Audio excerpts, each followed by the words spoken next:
The word capitalism, very interesting word. The problem with that is the same problem with so many words in the political debate today, is that they have different meanings depending on who's using the word.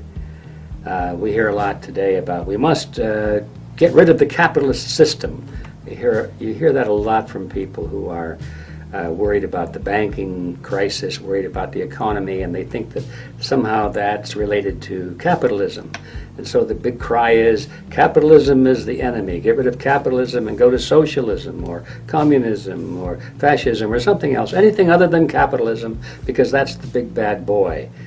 And, it's easy to fall for that, but the problem is that we don't have clear definitions for these words that everybody agrees to. And it's like a Tower of Babel. So let's deal with that a little bit. Classically, the definition of capitalism used to mean that it was a system in which all property and means of production were privately owned. And that was usually the opposite of socialism or communism, where there was no private property, it was outlawed, and all the means of production supposedly were owned by the people. That's the idea behind it. But when you analyze it, it falls apart, because all property, whether it's private property like the shirt I'm wearing, the car I'm driving, or the drill press that's used to drill a hole in a piece of machinery to make goods and services and so forth, all of these things are owned by someone under any system. The definition of ownership means the right to control something. If you can control something, you own it in the higher sense. You may not have a piece of paper that says you own it. It may not have your name on it. It's the title of ownership. But if you can determine what that piece of equipment is used for, or who can have access to it. For example, most of the wealthiest people in the world today have very little ownership of property. They've been very careful to get their names off of the title of ownership. When you see a very wealthy person driving around in a limousine, for example, chances are he doesn't own that limousine. He's probably leasing it, you see. Or maybe it's the property of a non-profit corporation, which is they've made the limousine available to him because he's the chairman of the board or something like that. He doesn't own that. Perhaps he lives in a house that he doesn't own. He doesn't have title to it, for good reason, because if you have title to a piece of property, maybe somebody will sue you and take it from you. But if you don't have title to it, then nobody can take it from you in a lawsuit. So we've evolved into a society where it should be more clear today to see that the real test of ownership is not whether your name is on a piece of paper and the paper says title of ownership, but whether or not you can control how that property is used and who has access to it. That's the real test. And so under all systems, whether they be communist or socialist or so-called capitalist, there's always someone who can determine how property is used, who has access to it, and so forth. Those are the true owners. And then the communist and socialist systems, the commissars and the administrators are the owners, literally, in that sense. They're the owners of all of the property that they say belongs to the people. Sure, the people own it, but the people are told what time they can go visit the parks, what time they have to be out of the parks. If you own something, you can sell it, can't you? Well, just try and sell your share of the national forest, for example. It's nonsense. It's propaganda to try and convince people that there is such a thing as people's property. It's just part of the word game to get them to go along with a system in which the people have no ownership of anything. They'll be lucky if they own their socks and can determine which socks they put on in the morning.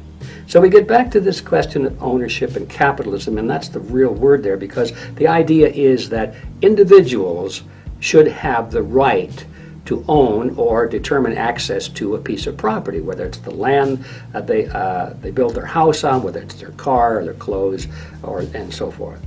So when people say down with capitalism, they're usually saying down with private ownership.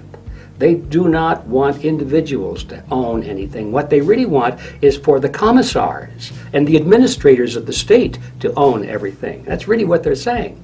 If they understood that, I don't think they'd be quite as enthusiastic about it.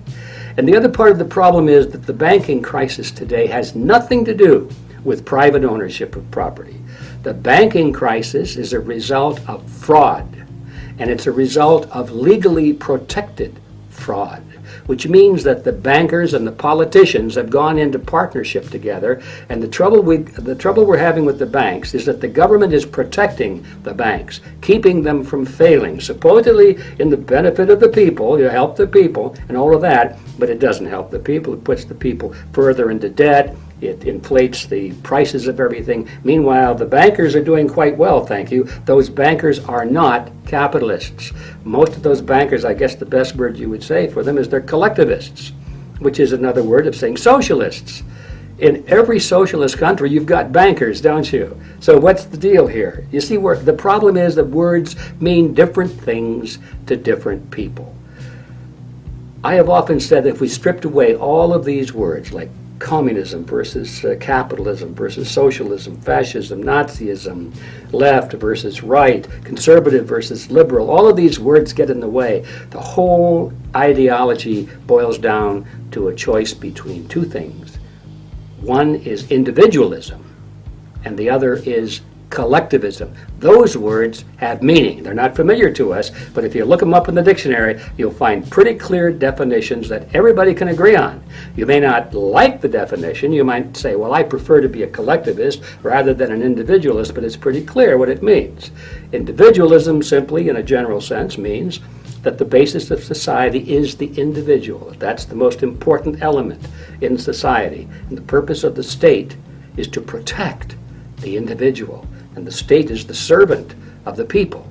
That's individualism. Collectivism, it's the other way around. The collectivists believe that the state or the group is the most important element of society.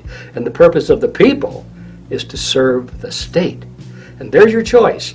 Everything boils down to that today. And if we had individualism in America today, as we used to, we don't have it anymore, but if we had it today, we would not have this banking crisis, because the banks are getting away literally with legalized plunder because they're in bed with the politicians and they're using the state in order to plunder the people legally. If people understood that, they wouldn't go into the streets and say, get rid of capitalism. What they'd be saying is, let's get rid of socialism, let's get rid of communism, let's get rid of fascism, let's get rid of collectivism. That's the real word that covers all of that, and let's go back to individualism.